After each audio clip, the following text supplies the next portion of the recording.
Netflix is making an NC-17 rated movie on Marilyn Monroe's life called Blonde.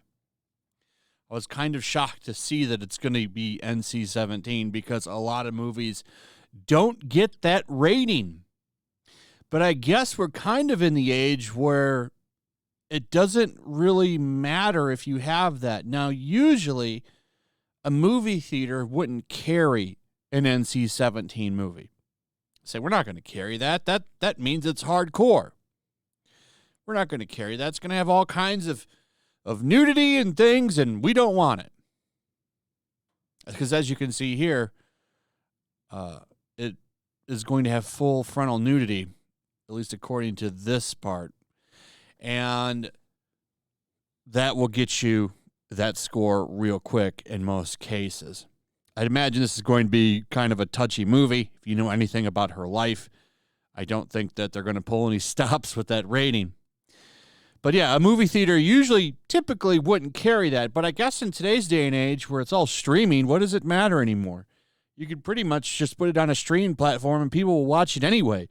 I think you might end up seeing a rise in NC-17 movies if this turns out to be a success.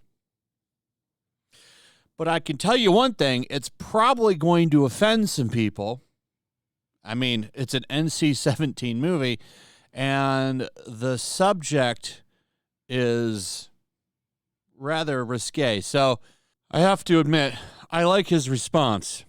Director Andrew Dominic previously predicted the film, which is based on Joyce Carol Oates' novel, would get an NC-17 rating, defiantly telling Screen Daily in February, it's a demanding movie.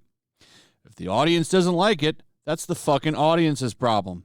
It's not running for public office. It's an NC-17 movie about Marilyn Monroe. It's kind of what you want, right? I want to go see the NC-17 version of Marilyn Monroe's story. And I like that for a reason. Number one, what's he talking about? He's people getting offended. Who gets offended?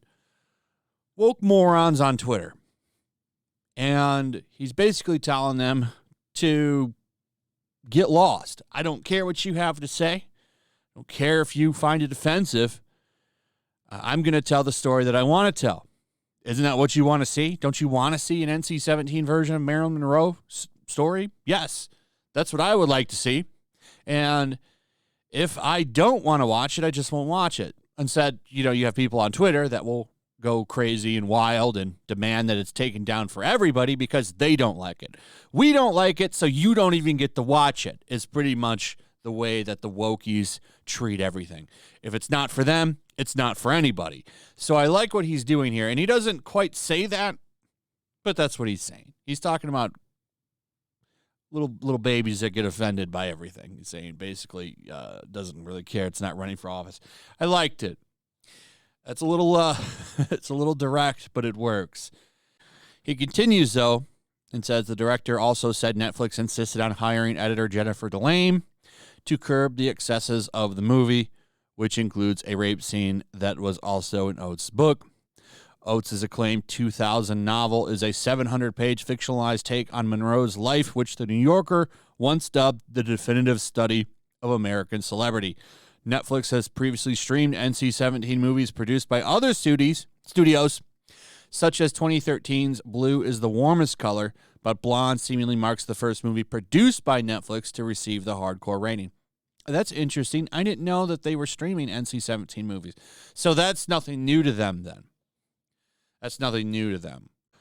Also, it looks like the movie is going to be blocked from film festivals and theaters. As they point out here, that NC-17 rating is going to be a roadblock for the film because usually it's tough. Like I remember, I think was it RoboCop was originally going to get that rating and they worked hard to get it down to an R.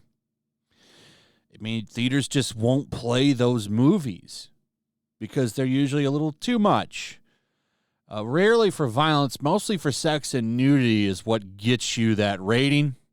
And I imagine, like, I think that this movie is probably going to have a very, very disturbing romp scene. And that's going to be what really knocked this movie up to an NC-17. And I'm willing to bet a lot of people on Twitter are going to come out and say, I'm so triggered by that scene. I was triggered by it. Well, you know, I mean, there's nothing. It's a very touchy subject, but it does happen, and it was a part of her life. And I think that should be told if that's a part of the story, which is what's getting at that NC-17 movie. And I like that he's not compromising that, and that is in the movie. And he stuck to his guns and got that rating. He's basically saying if you find that offensive, the movie's not for you. It's the same thing like we see with Elden Ring. I know that they're vastly different situations, but I'm saying, like, maybe Elden Ring isn't for you if you don't like difficult games, and maybe if you don't like difficult subjects like this, maybe this movie isn't for you and you should stay away from it. And I wish more people would do that. But instead, you know, we have the woke brigade. Like I said, if it's not for me, it's not for anybody. Well, we're just going to make sure that nobody gets to see it, which is what they do constantly. Tired of living in a world where 10 people get to decide what millions of people do. It's really annoying. Anyway, that's pretty much it. Let me know what you guys think. Also, if you would, please like, subscribe, share the video. Make sure you're still subscribed. Hit that notification bell. I'll see you guys on the next one. Peace. Also, if you want to help support the channel, check out my Teespring store. There's a link in the description. You can find some merchandise in there that you might want to check out. Also, make sure to follow me over on Twitch. I do watch parties, play video games over there. They're always fun. Follow me over there and come hang out. Also, make sure you subscribe to YellowFlash, my other channel. There's a link to that in the description as well. I do a lot of live streams over there that I don't do on this channel. Usually smaller and a little bit more personal. So make sure you follow me over there and sign up.